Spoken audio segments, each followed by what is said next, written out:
Okay, so there's this new show coming out. It's the latest Star Wars series, Andor. It's described as a prequel to Rogue One, which in and of itself was like a prequel to the original trilogy. So prequel of a prequel.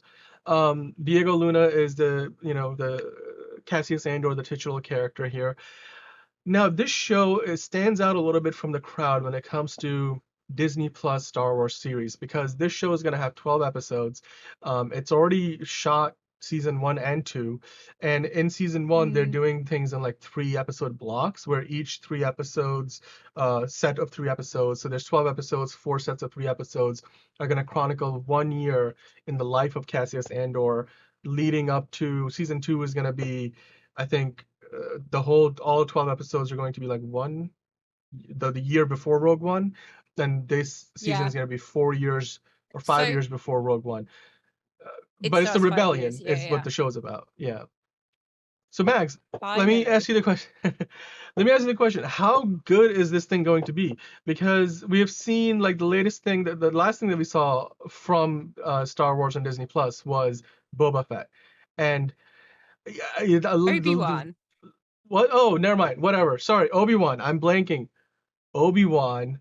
You know why I'm We even blanking? reviewed it on Because the it left show. that little of an impression on me. That's why. Not that Boba Touche. Fett did any Touche. better. Although I think Obi-Wan had better moments. Boba Fett was just a total mess. Obi-Wan, I think, could have been a movie, as it should have been, as it originally was Yeah. supposed to be. But this was always looked at as a TV show. They built a lot of sets for this. They spent a lot of money on this. There's what is it? It's one of Mm. the Skarsgårds is in. Is the Papa Skarsgård is in this one? Is it Stellan? Star? Yes, Yeah. Stellan's in there. The trailers have looked fantastic. So again, let me ask you this, Bags. Is this gonna be good?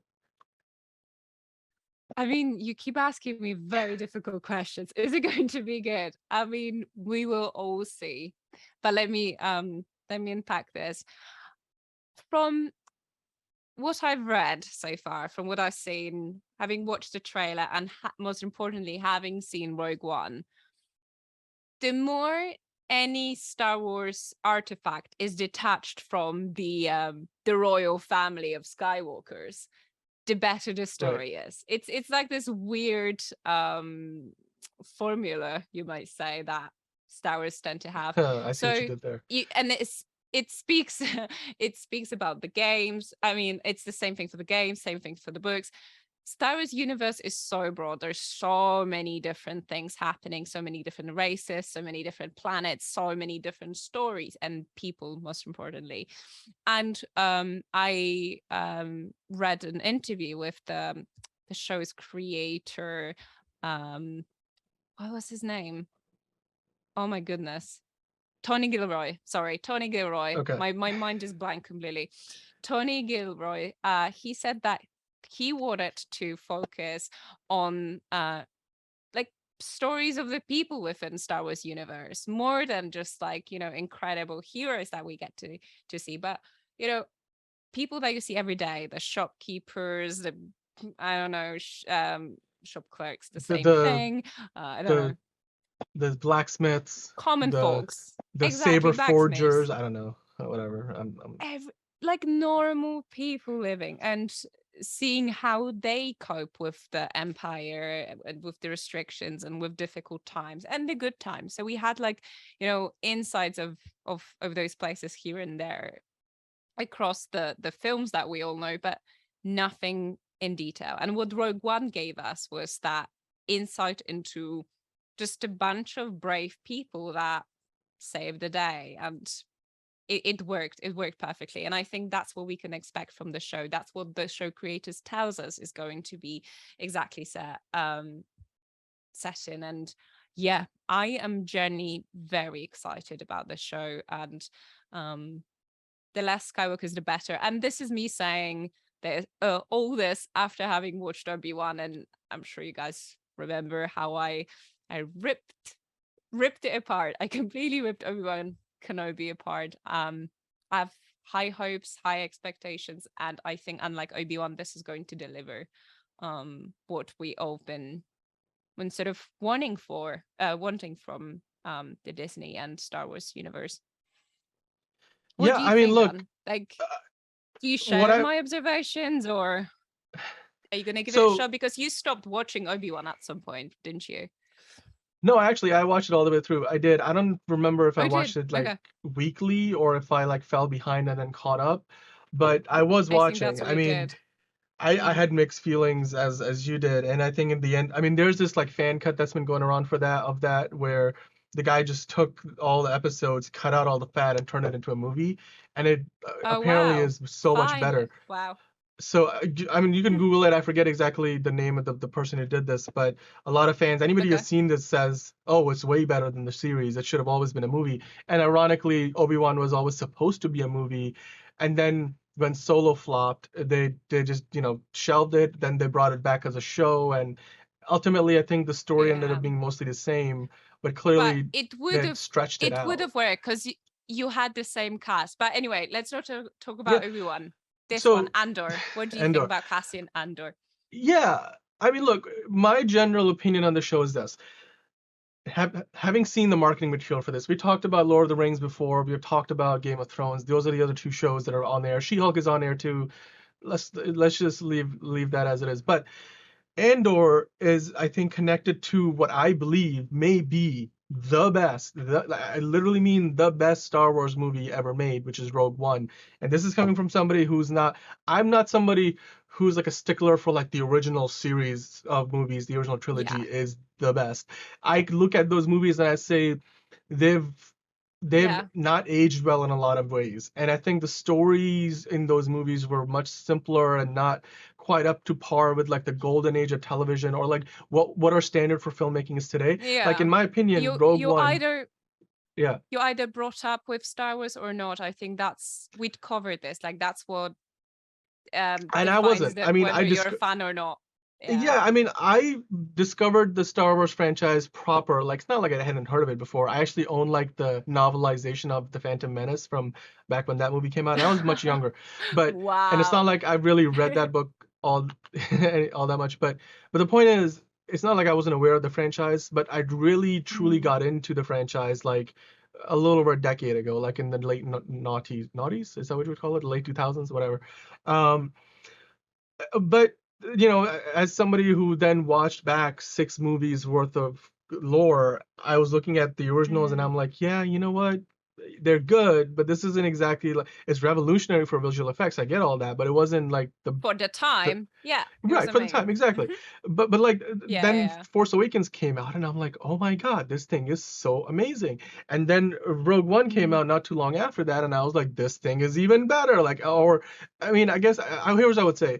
The Rogue One is not as watchable. Like you couldn't put it on repeat and be able to sit through as many viewings of Rogue One as you could The Force Awakens. No, I think Force Awakens is generally a more enjoyable like action adventure movie. It's meant to be that. Rogue One is but darker, a little more drama if filled. you relate back, if you relate back to what I said, do you see the pattern that the less we focus or like milk the Skywalker saga, the You're right. more You're right. room for Because yeah, because then like the second and the third, like episode 8 and 9 of the Star Wars trilogies, like those got closer and closer to like the Skywalkers, and they progressively got worse and worse because the writers just they didn't have a plan, and then B they just kind of yeah, like twisted themselves into a pretzel, trying to like both exactly. honor the fans' expectations but also chart new ground.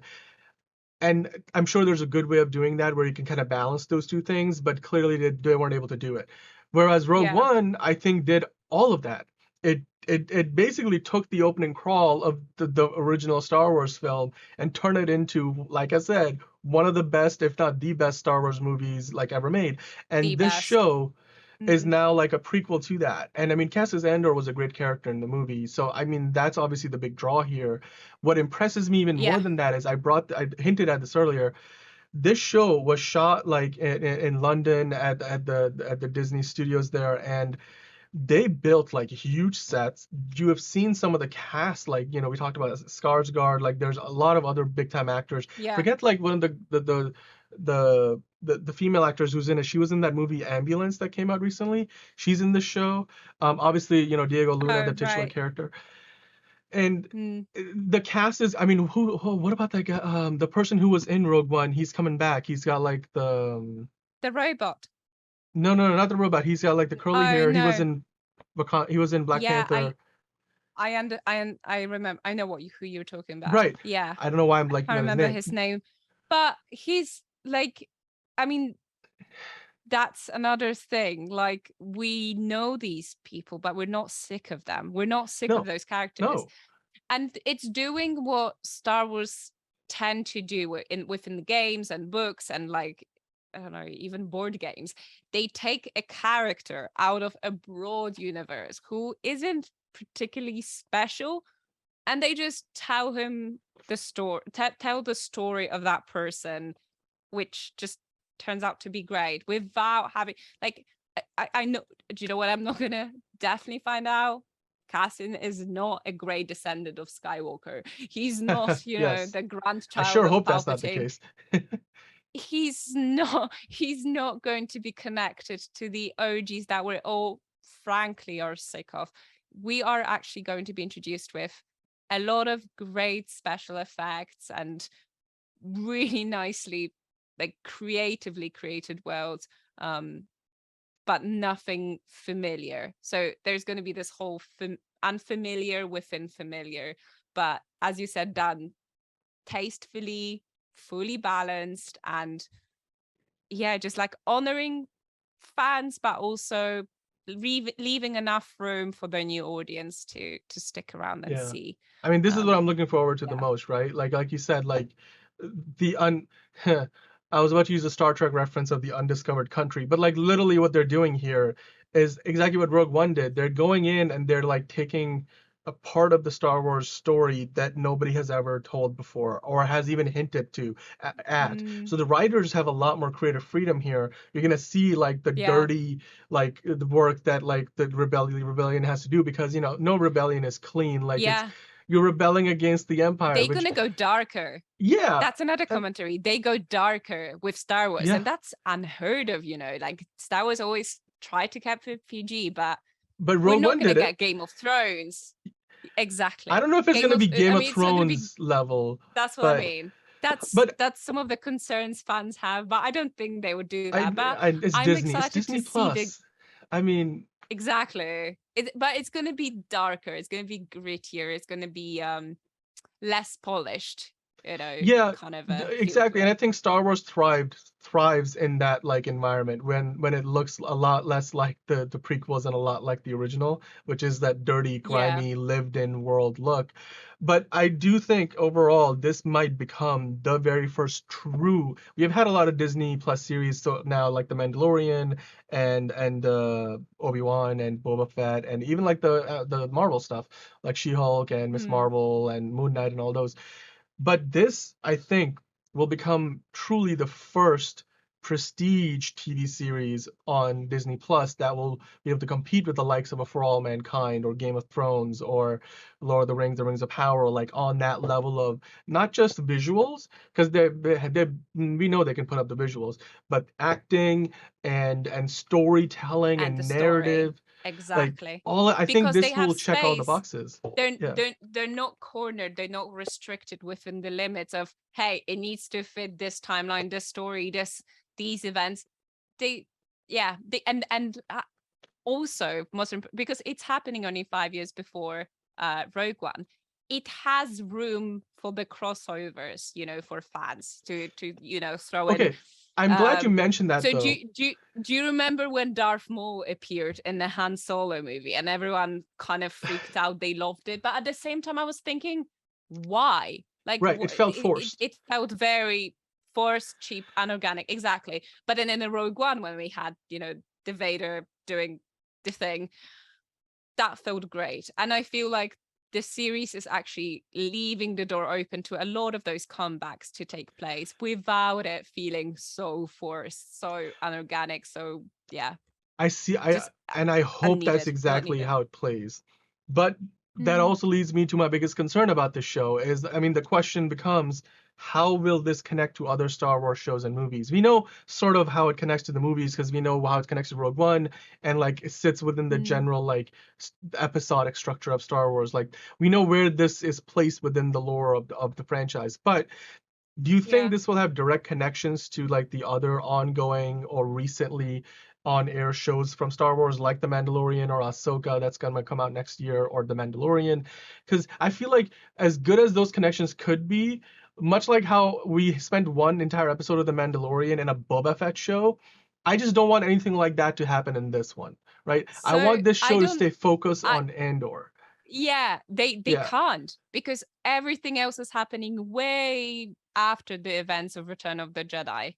Oh, Mandalorians, you're not right. Return of, it's happens. So That's after Mandalorians in the Empire between falls. This is before. Empire You're Strikes right. Back. Yeah, you're right. Okay. Yeah, that's why that's the beauty of it. They cannot even go there. If they go, that's insane. I mean, who we can expect? We can expect Darth Vader to make an appearance, maybe Palpatine, maybe What about like maybe Boba Fett? they Well, no, no, no you're right. No, no, Boba's no. no, Well, but maybe a I'm version afraid of Boba Fett. Leia. They can relate. Yeah. We can have more Leia stuff, and then we can have more maybe Obi-Wan, which is completely unnecessary. But the Vanity Fair that photo shoot they had, Yeah, they were like like the whole. This is when the they're all Star Wars universe on together. TV now.